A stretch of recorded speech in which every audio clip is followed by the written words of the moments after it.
talking about the festive season and triggers.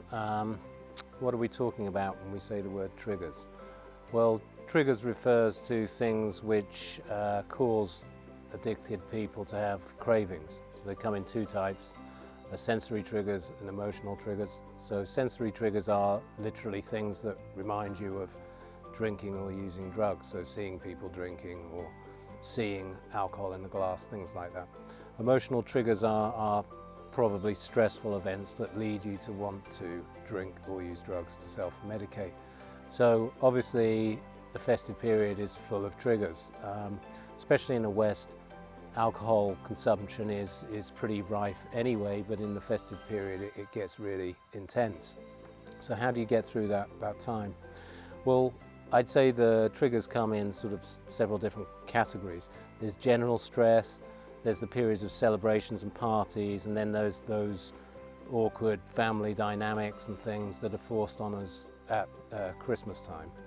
So we're going to talk about those and strategies of dealing with them. So with celebrations, parties, get-togethers, reunions, all those sorts of things that happen around Christmas and New Year, how can you get through that? Well, common recovery tools that you might use would be things like bookending.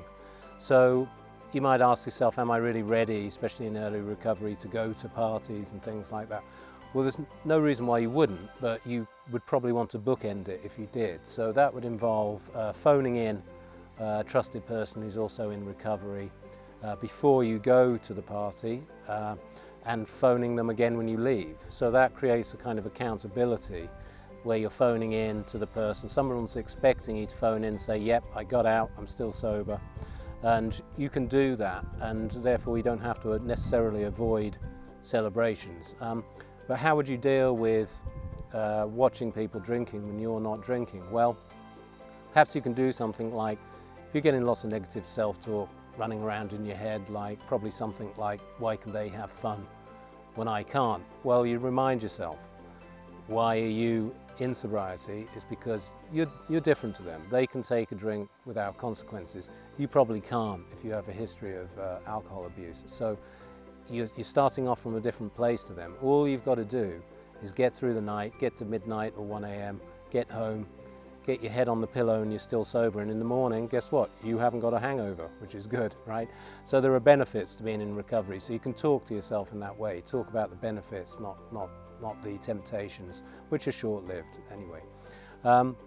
So as for the other categories like stress, well, stress is something that probably affects the middle-aged person at the festive period more than younger adults. So maybe you're a parent, you're in early recovery, you've got kids to look after and parents to look after. You have to get the kids' presents, you have to make sure that the grandparents see the grandkids, all those sorts of things. It's all on you. Well, take care to have a morning and evening ritual, at least 10 minutes in the morning and evening that's dedicated to you and your program. So perhaps some readings of a spiritual nature, perhaps a meditation period, even a short period of 5 minutes. You can use an app that you can get online. Perhaps some breath work, something like Wim Hof's breathing exercises.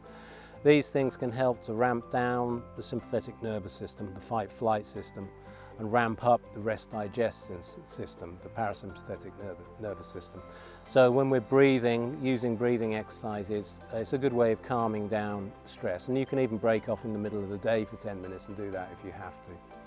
So what about those family dynamics? That tends to affect younger adults more, I would say. So younger adults going home at Christmas, visiting parents, having to deal with those annoying siblings and critical, expectant parents, all the usual arguments that happen.